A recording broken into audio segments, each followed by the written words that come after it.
श्री राम, जय श्री बालाजी महाराज। माँ की साधना करी है दीपावली पर। दीपावली पर कुछ नियमों का पालन बहुत जरूरी है। साधना के समय पर नियम जानना बहुत जरूरी होता है। अगर आप माँ की भक्ति करते हो, बाबा की भक्ति करते हो, हनुमान चालीसा की साधना कर रहे हो, या कोई भी देवी देवता की अगर आप साधना कर रहे हो, कुछ नियम ऐसे होते हैं साधना के क्षेत्र में जिनके बारे में हमें पता होना बहुत जरूरी है।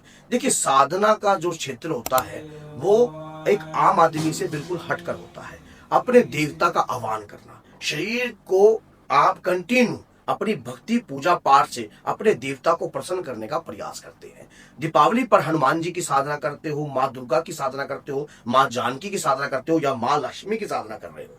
साधना के अंदर कुछ बातें बहुत जरूरी होती है। अगर व्यक्ति उन बातों को नहीं मानकर चलता, उन नियमों को नहीं मानकर चलता, तो साधना में सफलता प्राप्त नहीं होती है, फिर उसको मात लगती है। अगर ये वीडियो आप माँ के भक्त हो, बाबा के भक्त हो, ये वीडियो अगर आपको अच्छी लगती है और 10 लोगों तक आप इस वीडियो को जरूर शेयर कीजिए, ताकि वो व्यक्ति भी अगर साधना कर रहे हैं, हनुमान जी को प्रसन्न करने का प्रयास कर रहे हैं, माँ दुर्गा को प्रसन्न करने का प्रयास कर रहे हैं, माँ लक्ष्मी को प्रसन्न करने का प्रयास कर रहे हैं, तो नियमों को समझकर बहुत जरूरी चलना चाहिए। सबसे पहली बात, साधना जब भी कभी व्यक्ति करता है तो खुले वस्त्र पहनकर करता है। खुले वस्त्र में पहन के करता है, अपने मन में स्थिरता रखकर करता है। हड़बड़ाहट में कभी कोई साधना करनी नहीं चाहिए। कभी भी आपका मन विचलित नहीं होना चाहिए। मन के अंदर जो है शीतलता होनी चाहिए, शांति होनी चाहिए, प्रभु के प्रति पूर्ण विश्वास होना चाहिए। कुछ नियम ये होने चाहिए, व्यक्ति खुद अपने नियम बनाकर चलता है कि मैंने दीपावली के समय पर साधना करनी है कि, और साधना का जो समय होता है महानिषिद्ध काल रात्रि में होता है। जैसे कि अगर सिंह लगन में अधिकतर, जैसे कि आपको पता है कि 21 तारीख को सिंह लगन जो पड़ रहा है रात्रि के समय पर, उस वक्त काली साधनाएं बहुत सारे लोग करते हैं। माँ काली की साधना करते हैं, माँ ओगर साधना करते हैं। उस प्रकार से बहुत सारी साधनाएं उस वक्त की जाती हैं जो कि काली तंत्र से जुड़ी हुई होती हैं। सिंह लगन में इस प्रकार की साधना करना बहुत उचित होता है। और अगर उन्हें लगनों का भी ज्ञान है तभी जाकर कोई व्यक्ति साधक बनता है। जब वो हर चीज के ऊपर, अगर आपको कोई ज्ञान नहीं है तो ऐसा कोई काम हमें नहीं करना चाहिए जिससे हमारे परिवार और हमारे कुटुंब का नुकसान हो सके। कई बार व्यक्ति एक लोभ और लालच के तंत्र में आकर अपने मन को विचलित कर लेता है और बहुत सारी ऐसी साधनाओं को उठा लेता है जिसके कारण उसके कुटुंब का नाश होता है। फिर उसका कुटुंब का नाश होता है, फिर वो पछताता है और उसको दिक्कत समस्याएं उत्पन्न होती हैं। कैसे होता है? जैसे बहुत सारे लोग आपने देखा होगा, साधना करते हैं, प्रयास करते हैं, बहुत सारा कार्य करने का प्रयास करते हैं, और उस दौरान जो है उनका किसी न किसी साधना के अंदर उग्रता तो जरूर उत्पन्न होती है और उस वक्त उनकी देह का त्याग भी हो सकता है, क्योंकि बगैर गुरु के कभी भी तामसिक साधनाएं कभी नहीं करनी चाहिए। अगर आपका कोई गुरु है तो ही आपको साधना करना सुटेबल रहता है, क्योंकि अगर आप तामसिक साधना कर रहे हो या कोई तांत्रिक साधना कर रहे हो तो गुरु होना बहुत जरूरी है। जैसे कि माँ काली की शक्तियों की साधना कर रहे हो, जैसे कि आप भैरव की शक्तियों की साधना कर रहे हो, और जैसे कि आप जो है माँ बगला मुखी की साधना कर रहे हो, या कोई भी आप सात्विक तौर पर साधना कर रहे हो, तो गुरु है तो ठीक है। अगर सात्विक तौर पर साधना कर रहे हो तो आप अपने इष्ट आराध्य का ध्यान कर मंत्र जाप प्रतिरूपम साधना भी आप कर सकते हो।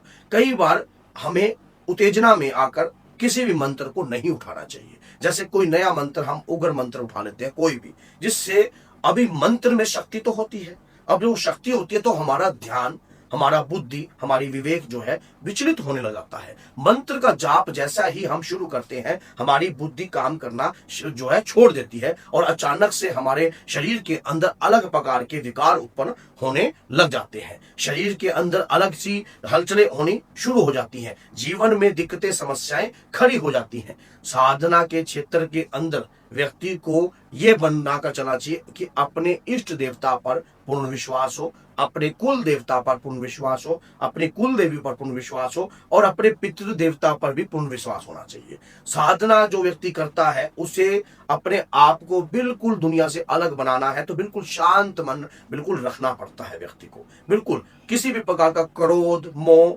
लोभ, लालच, इन चीजों से उसको छुटकारा है। साधना शरीर जो साधता है उससे हमें एक सिद्धि प्राप्त होती है।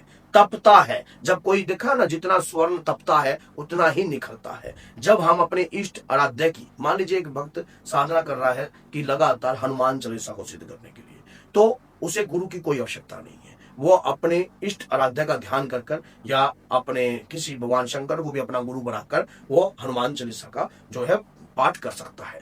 दीपावली के समय पर पाठ किया हुआ, और अगर महानिषिद्ध काल रात्रि में पाठ किया हुआ बहुत ज्यादा फलीभूत होता है। बहुत ज्यादा आपके लिए जो है तरक्की के रास्ते खोलता है। लेकिन उसमें यह नहीं है कि व्यक्ति जो है हर प्रकार की साधनाओं को उठा ले। अगर आज से 1 साल पहले अगर आपने मान लीजिए कोई साधना करी है, मां लक्ष्मी की अगर आप कोई साधना करते हो तो गुरु की कोई आवश्यकता नहीं। वैसे तो हर साधना में गुरु की आवश्यकता पड़ती है, क्योंकि जो साधना में होने वाले अनुभव होते हैं, जो साधना में होने वाले जो बातें होती हैं, जो अनुभव होते हैं, जो संकेत मिलते हैं, उन संकेतों को सही रूप से समझने के लिए गुरु का होना बहुत जरूरी है। अगर हमारा कोई गुरु नहीं है, अगर हमारे को अपने गुरु का कोई ज्ञान नहीं है, तो हमें उस चीज के बारे में पता ही नहीं लगता है कि ये चीजें मेरे साथ हो रही थी, ये ऐसा मेरे साथ हो रहा था। अब मान लीजिए कोई व्यक्ति साधना कर रहा है हनुमान जी की, और साधना करते करते शरीर का आगे पीछे हिलने लग जाता है, शरीर के रोंगटे खड़े हो जाते हैं, शरीर की रूह खड़ी हो जाती है एकदम, और मंत्रों का जाप करते करते एक उत्तेजना सी उत्पन्न हो रही है, एक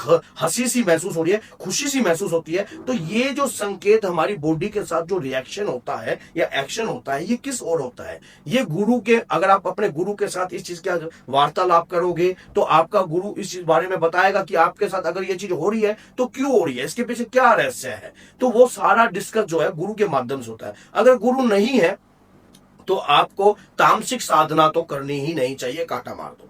ये सच्चाई बता रहा हूं मैं आपको, क्योंकि आप अपने परिवार या अपने कुटुंब का नुकसान कर लोगे। क्योंकि उसमें क्या होता है, वो उग्र शक्तियां होती हैं, जब वो अपनी चाल पर आती हैं, अपने रूप में आती हैं, तो आपके शरीर का, आपकी देह का जो है आपका रक्षा कवच नहीं होता है, आपको पता नहीं लगता है किस प्रकार से आपकी रक्षा हो सकती है। तो उस वक्त वो आपके ऊपर हैवी हो जाती है, क्योंकि मंत्र ऊर्जावान होता है। कोई भी मंत्र हो, अब मान लीजिए अगर हम मंत्र हम कर रहे हैं, कोई भी मंत्र कर रहे हैं, जैसे मां बंगलामुखी कर रहे हैं, समझ गए, तो इस प्रकार से आप जो मंत्र पढ़ते हो, मां बंगलामुखी का मंत्र पढ़ते हो, मां कालका का कोई मंत्र पढ़ते हो, तो उस प्रकार से क्या होता है कि वो आपके ऊपर जो है उस प्रकार का प्रभाव जो है उत्पन्न होता है। अब ये मंत्र जो है, ये मंत्र में तो ऊर्जा है, अब उस ऊर्जा को आपको स्थिर करना भी आना चाहिए, आपको सहन करना भी आना चाहिए। एक दिन में कोई आदमी सिद्ध नहीं बनता है। कोई आदमी कहता है कि एक दिन में आपका मंत्र सिद्ध हो जाएगा या एक दिन में, ये ग्रहण के समय तो संभव है, दीपावली के समय भी उस ऊर्जा का प्रभाव उत्पन्न होता है, क्योंकि उस वक्त उस लगन में साधना करना और उस, लेकिन इसके लिए भी आपको नॉलेज चाहिए कि मेरे को किस वक्त से कितने बजे तक बैठना है और कितने बजे से कितने बजे तक क्या क्या नियमों का पालन करना है। अगर हमें उन नियमों के बारे में पता ही नहीं है, अगर हमें उन नियमों के बारे में जानकारी नहीं है, तो हम क्या शक्ति को जगाने का प्रयास करेंगे। हमें नॉलेज लेकर ही किसी क्षेत्र में कूदना चाहिए। साधना के बहुत सारे नियम होते हैं, व्यक्ति जो है उसके बाद उनका खुद का दिमाग विचलित होता है, फिर उनको लगता है कि किसी ने मेरी बुद्धि बांध दी, किसी मेरा दिमाग काम नहीं कर रहा, क्योंकि उनके द्वारा किसी भी मंत्र का, अब जैसे कोई लोग मसान की साधना कर लेते हैं, कोई लोग डाकनी की साधना कर लेते हैं, कई लोग जो सट्टा को प्राप्त करने के लिए किसी भी सैयद या किसी भी चीजों की बुलाने का प्रयास करते हैं, तो उससे उनको गुरु तो उनका होता नहीं है, तो फिर वो चीजें उनके लिए नुकसानदायक बन जाती हैं, उनके लिए बहुत ज्यादा दिक्कतें, समस्याएं उत्पन्न करती हैं। इसके लिए ज्ञान लेकर आप किसी क्षेत्र में कूदोगे, अधूरा ज्ञान आपको तंग करेगा, कहीं ना कहीं विचलित कर देगा, कहीं ना कहीं अटका देगा, जिसके कारण आप स्वयं का ही नुकसान कर लोगे। अब मान लीजिए किसी को कटर चलाना नहीं आता है और वो पहली बार कटर को चलाएगा और वो जो अगर लोहे को लगाएगा तो कटर एक बार लगाने के बाद उठता है ऊपर की तरफ, तो उस दौरान क्या होता है, अनजान आदमी तो क्या होता है अपने हाथ पे ही मार ले। तो ये वैसा ही काम है कि जलती हुई आग में हाथ देना।